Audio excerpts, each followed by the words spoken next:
موتو تكسا لما فا بقولنا أهو سجلي كنا نبصا أكيد تبتدين أبا مناشيتين نمجرون تما كراكا نردر بقولي نمكون كلها نموا كيو كتي أنيبيك كنا بنتي من الرد كودا بنوشيتين جارا إذا كيسس سري غبتي برجوما إفسا إن كينيا إني روغا كينيا نفو كنتما أجيكي سبو فجوبين جندا أجيته آمين ترانتيجا دوبارتين أبدا مناشيتين نمجرون تما كراكا كينيا ردر بقول نمكون كلها نموا كيو كتي أنيبيكا كنا بنتي من الرد كودا بنوشيتين جارا إذا كيسس سري غبتي برجوما إفسا إن كينيا إني روغا كينيا نفو كنتما أجيكي سبو فجوبين dubartiin kuni kama caabin qulqulluun jedhutti bara kabumoo faageessaa dubartii waan ittiin beekamtu yookaan immoo waan ittiin kabajamtu qabdu waan ittiin arrabsamtus qabdu waan lama qabdi rakkina guddaa ulfina guddaa qabdi macaan akka jedhutti dubartiin kun baay'ee soorettiidha baay'ee nama qabeenya qabduudha ana qabeenyaati atoo malee dhala qabdu ana qabdu gaaf tokko eessee karaa sana darbeetu wangeela lallabuu deema yeroo hundumaa karaa ishee deema yeroo baay'ee agartee booddee gaaf tokko akkasittiin jette ati nama waaqayyooti mana kootti dhooyiti bishaan nuti darbeetteetu guddisiifti eessee jedha yeroo karaa mana ishee darbu hundumaa mana isheetti dhoreetu nyaatee dhugeetu darbaa itti muftanii guutummaa isaa saddeeti kaatee yoo dhuftanii argattus gaafa karaa mana ishee darbu dirqisiiftee mana ishee galchite waan qabduuf nyaachiftee nyaata isaa nyaatee dhugaatii isaa dhugee darba sa'aatiin natti darbu hundumaatti deemti haa ta'u malee dubartiin kun eessee gara mana ishee galchuun dura yeroo baay'ee karaa mana ishee akka deddeebi'u seenaa dubbata eega deddeebi'ee yeroo dheeraa ilaalte booddee namichi kun akka inni nama sirrii ta'e akka inni nama dhugaa ta'e akka inni nama qajeelaa ta'e akka inni nama dhugaa ta'e ani beeku kanaaf mana koo goree nyaatee dhugee darbu qabatteetu mana ishee galchiteetu akka inni fayyadamaa ta'u gootu eessee kana eeyyamameefi nyaachuuf dhuguuf dubartiin kun garuu amantii qabdu gooftaa qabdu kiristaanoo kan pheenxee ishee jennu miti maarree jireenyi namicha kanaa yookaan jireenyi eessee ishee booji'ee jireenyi eessee yookaan deddeebiinsaa akkaayidiinsaa ishee hawwateetu gara mana isheetti afeerratti yeroo dheeraadhaaf innis ge'aasis mana ishee dhaqqatti fayyadamee jiru gaaf tokko kan nama dhiboo jiraate ati waaqayyo si haa eebbisu jedheen beeku si haa baasu jedheen beeku kan isheen afeerte buddeen nyaachisuu afeerte malee akka inni ishee tajaajiluuf hin afeerte waan ta'eef qabeenyoota immoo hedduu qabdi makatee gaaf tokko keessatti yaaddeetu eega mana ishee guyyaa baay'ee keessummeessite booddee abbaa manaa isheetti mari'atte namichi kun nama waaqayyooti nama qulqullaa'aadha nama waaqayyootis nama qulqullaa'aadha maal booddee turtii booddee jireenya keenya kiristaanummaa keenya waldaa dhaquu keenyaaf ibsa miti oolmaa keenyaaf ibsa kiristaanummaa keenya kana bobaa jala kaanne waldaa dhaquu keenyaaf ibsa miti kiristaanummaa keenya maayikii gurratti fannifadhaa dhaabadhee lallabuu kootu ibsa miti kiristaanummaa kee oolmaa kee ibsa kiristaana kan siin jedhamus kan biraa kan siin jedhamus maqaa kan siin laatu isa waldaa keessaa miti isa karaatti deemtu isa taaksii keessaa isa seervisii keessaa isa biiroo keessaa isa kaaffee keessaa isa yeroo guddannaa wajjiniti inni maal ibsaa jira maal jechaa jiru sababni waa'ee kee maal jechaa jira mandarri waa'ee kee maal jechaa jira guddannaa waa'ee kee waajirri maal waa'ee kee biiroo maal waa'ee kee mucattii ishee gogaasanii jiru inni kiristaanaa jiru dubartattii ishee gogaasanii jiru gurbaa isa qabteessanii jiru yoo kan ta'e thank you ulfinni jedhu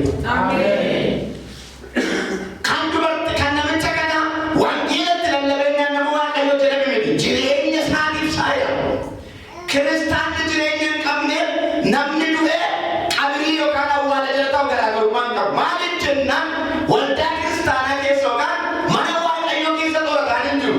Bara mana waldaa dhattee hin jiru. Bara mana lallabdee hin jiru. Qornoo nama caalaa laattee hin jiru. Amma faarfattee hin jiru. Jireenya jiraannutu Kiristoosiin gammachiisa. Akka jira maatii wal boqonnaa sallakkoosa fudhachaa narbuta. Namoonni hojii keessa isa gaarii arganii abbaa keessa isa waan irraa ulfina akka kennanitti hojii keessa namoota ibsaa keessa namoota biratti maal ta'u haayifu namoonni hojii keessa arganii waaqayyo ulfina akka kennanitti lallabbii hojii miti faarfachuu hojii miti qulqulluu kakkaluu hojii miti waldaa eeggatuu hojii miti piraaktikaalii firiisaati hojii miti. Isa nu torban keessatti mana keenya keessatti karaa keenya keessatti dirree idilee keenyatti goonuu hojiisaati. Hojii keessatti arganii namni irra waldaa dhumne kiristaana kan siin jechuu danda'u yoo jireenya keerraa kiristaanummaan mul'ate. Baay'ee waan ati waldaan nagattee miti waan ati waldaan jaagdee qabattee miti. Isaaniin inni qaamaa deemanii quuxaa deemu. Inni akkan taane ta'u nama waaqayyo kan siin jechuu danda'u taappeellaan isaa yoo bakkee kan sirra jiraatu arraba keerra yoo jiraatu deemsa keerra yoo jiraatu haasaa keerra yoo jiraatu uffata keerra yoo jiraatu sochii keerra yoo jiraatu waaqayyo galateeffama. Ameen. Yoon taane garuu maqaan inni darbama.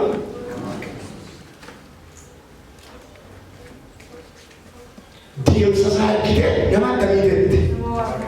Nama waaqayyo nama akkamii? Nama qullaa. Kana irratti irra dubbatti waggaa dheeraa mana ishee eega buddeen nyaachifte. Eega deddeebitee soorte guyyaa guyyaatti gadaarte jireenyi namichaa wal fakkaataa. Gaafa waldaa dhaquutu waldaa hin dandeenye jireenyi isaa wal fakkaataa. Gaafa karaa deemus gaafa tajaajilus jireenyi isaa wal fakkaataa. Jireenya tokko qabarse. Kanaaf namni kun nama waaqayyooti. Maaltu nama waaqayyo nu jechisiisa? Maaltu nama waaqayyo nu jechisiisa? Hojii moo oduu? Gocha moo deddeebii? Haasaa moo raawwii? Galanni isaa haa ta'u.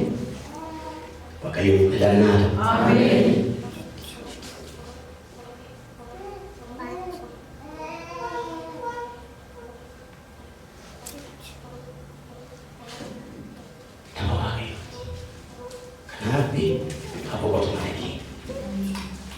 Kaleessa buddeen bichaan jirti abbaa manaan hin maleen waan qoonqoon qabdi amma garuu qabdi iddoo olaanaadha.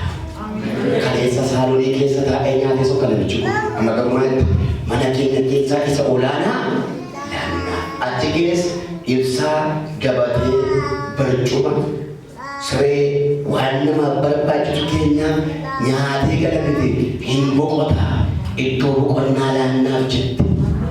Akka jechuun hajiraatu mana keenya keessatti. Abuurri qulqulluun mana nama waaqayyoo dhibee ba'amoo kee boqotata. Kan namichichaa garuu yookaan kan isee garuu dafnoo facaasaa hin qabu. Waan buddeen nyaateef abuurritti dhufee waan beela'eef irraan sobu. Algoon mana keenya keessaa isaa olaanaa laannaa jettee abbaa mana keetti mari'atte. Waan maal ta'e nama waaqayyoo waan ta'eef. Tole jedhe abbaan manaa ishee kana booddee gaafa ishee dhufu gorennaan gore iddoo kaleessa kennaniif taa'uuf jennaan lakkee irra sin teessu iddoon kee jijjiirame. Warra dhugaatti jiraatan iddoon jijjiirama. Guddachuu fiiga itti guddachuu fiigdi hacha balbala mana dhooqaa hin dhaabachaa namatti mala nama boolla buusaa kiyyoo namaa kaa ani immoo nan jedha abbaan balbala si talaaju amma wangeelaaf hin jiraannetti dhugaa wangeela kanaa hin salphata malee kabaja.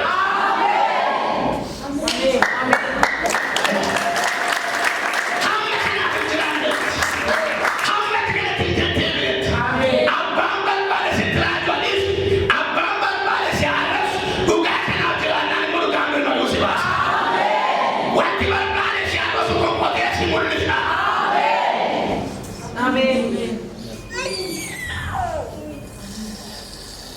Lafa rakkanne qabnaa? Waaqayyo jira ilaali. Jira.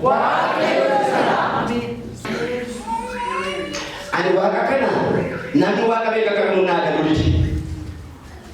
Waan waaqa shanta maali babaara mutti fakkaata namni kun anaa garuu tokkuma jiru. Inni moosoban jaallatu, hamnan jaallatu, echan jaallatu, gubboon jaallatu, inaafaan jaallatu, hameen jaallatu, of tuulummaan jaallatu, kuusiin jaallatu, kasalaggumaan jaallatu, dhugaa jaallatu. Yakkabree nageeti. Inni utuu waan barbaade laattuu guddaa taasisee jiru.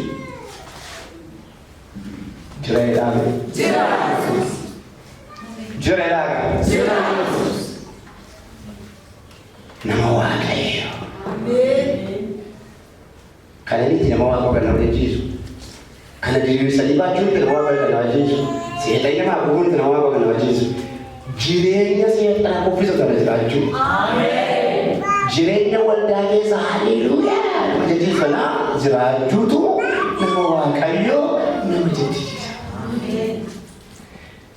Walgahii gurguddaa tokko tokko baay'ee keessa inni iddoo garaa garaatti Dari nanti maal sini kennu baaju kan magriya saya itu magriya woi kennu walgahii gurguddaa keessa maali namni kun ol galee maatu danda'a sargiyaa ta'u walgahii ta'u maatu danda'u qabu hirmaachuu danda'a fudhatanii galtu kanachi isa kana natti fakkaata naan kiristaanummaa waldaa ammaa sana natti fakkaata maali dabiroo irratti argitu jasaa waan ta'eef Kiristaanummaan jiraate utuu waaqa sodaachuun jiraate utuu qulqullummaan jiraate utuu nama waaqayyoo inni jedhamu maqaan isaanii hojii isaa jiraate kun dhugi isaa ni uumamu.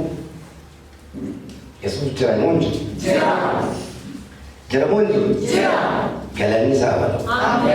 Firri kee iddoo haasa'aa irratti si argee waldaa galtaa si ergaa akkasii godhurra motiveesi gochuurra namni hundumtuu sirraa goree jireenya waaqayyootti gammadu yoo jiraate ulfina argata.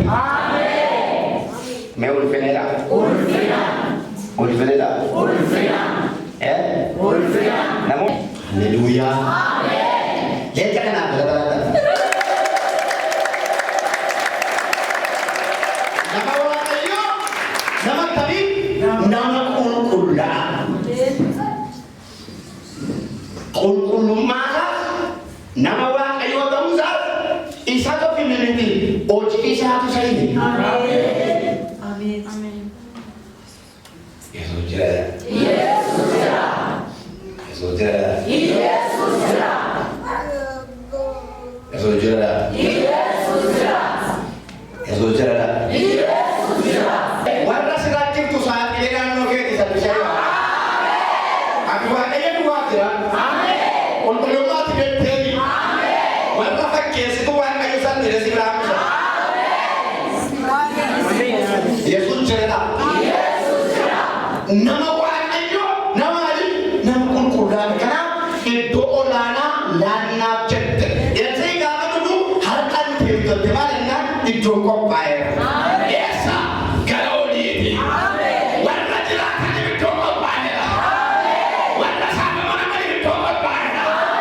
Warra saafitaman iddoo qophaa'eera. Siingabattu eenna kutaa manaa isa olaanaa tol baate. Eensee jaazii fuudhaniitu mana hundumaa keessa dabarsanii mana isa olaanaatti geessan.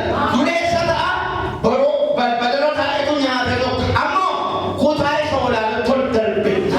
Mana kee keessa, jireenya kee keessa, hojii kee keessa, gaa'ela kee keessa, gaafa waaqayyoon ol darbarsiisu rakkinni kee gadi bu'uu danda'a. Inni kee gadi bu'uu danda'a. Inni mataa si yaabee sirraa booda miila kee jala galuu danda'a. Isa olaanaa gadi buusii waaqayyoo iddoo olaanaa jira. Waaqayyo gaafa si keessaa iddoo olaanaa argata olaantummaa mana kee keessatti argama. Ulfinni mana kee keessatti argamu danda'a. Haleluuyaa.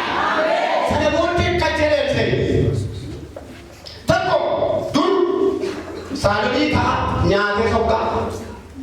Lammaffaa nyaata nyaachuuf wal galchan malee akka isaan tajaajiluuf inni sadaffaan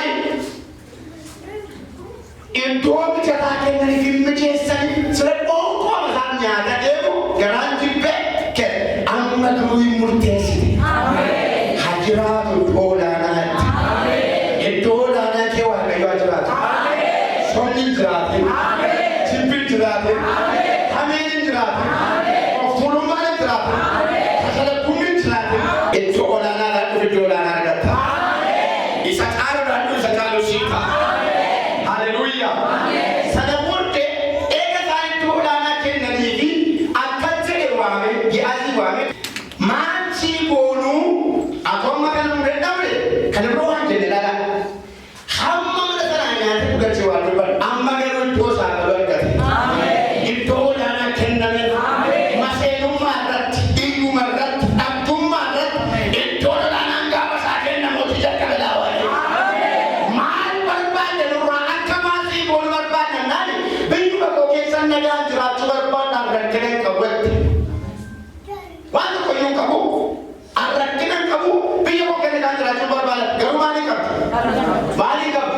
Birrii qabdi malee qabeenya qabdi malee maalii qabdi? Maalii moo'etti? Rakkina hin qabutti. Giyaas beekaa eessee waameetu dubartattii kun loloo isheeti malee dhala hin qabdana waamee hin dhufte. Ati bara keeriyyoo wala kanaa mucaa ilmaa baataa'e. Yoo dhiistee qabatteetti abdii kuttee dhiisteetti waa'ee mucaa godhachuu bara keeriyyoo wala mucaa baatannaan lakki ati nama Waaqayyoo kana garbittii keessa sosobinatti amanaan jirtu ililchaa jirtu naan sosobiin kun waan ta'u miti jette himataagaa sababa amanteen duwwaa kun ta'e sababa hojii gaarii hojjette murtaa'eera waggaan keenyaa mucaan ilmaa hin dhufe. Ilaame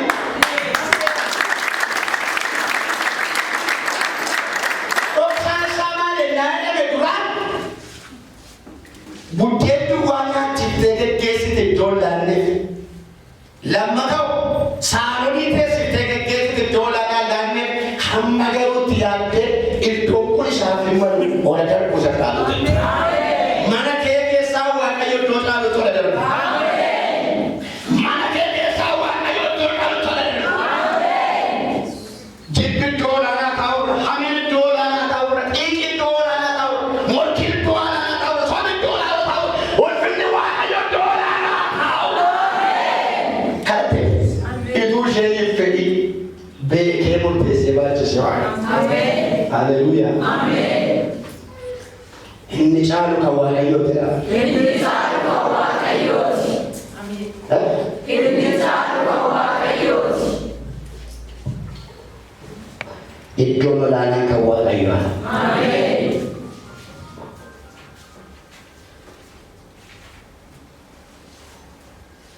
Ati nama Waaqayyooti na sosoleette. Hin ta'uudha. Fakkaatudha. Yeroo dhumeedha.